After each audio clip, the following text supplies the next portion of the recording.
વિસર્જન માટે ચુસ્ત પોલીસ બંદોબસ્ત, ડ્રોન દ્વારા સંવેદનશીલ વિસ્તાર પર નજર. વડોદરા શહેરમાં ગતરોજ ગણેશોત્સવની ધામધૂમપૂર્વક ઉજવણી થઈ ત્યારે અનિચ્છનીય ઘટનાઓ ટાળવા અને કાયદો વ્યવસ્થા જાળવવા માટે વડોદરા શહેર પોલીસ કડક સુરક્ષા વ્યવસ્થા ગોઠવી હતી. પોલીસ કમિશનરની સૂચના મુજબ શહેરના સંવેદનશીલ વિસ્તારો અને ગણેશ વિસર્જનના રૂટ પર ખાસ ધ્યાન રાખવામાં આવ્યું હતું. આ માટે પોલીસ દ્વારા પરંપરાગત પેટ્રોલિંગ ઉપરાંત આધુનિક ટેકનોલોજીનો પણ ઉપયોગ કરવામાં આવ્યો.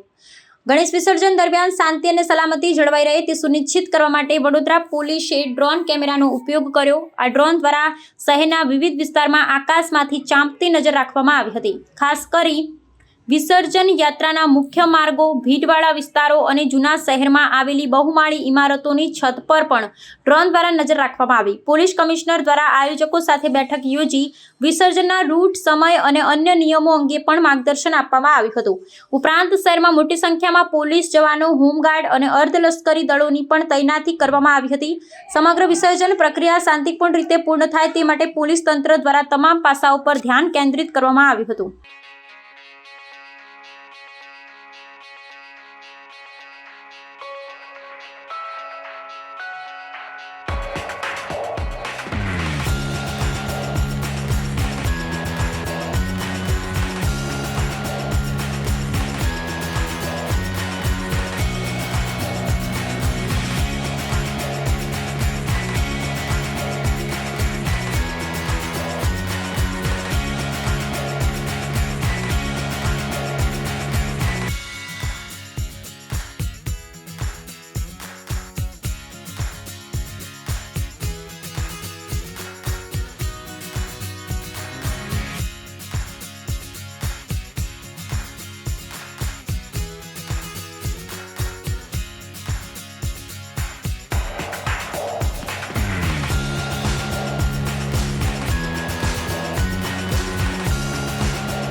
સનસની ક્રાઇમ ન્યૂઝ ને સબસ્ક્રાઇબ કરો અને બેલ આઇકન દબાવી તાજી અને સચોટ ક્રાઇમ સમાચાર સૌથી પહેલા મેળવો.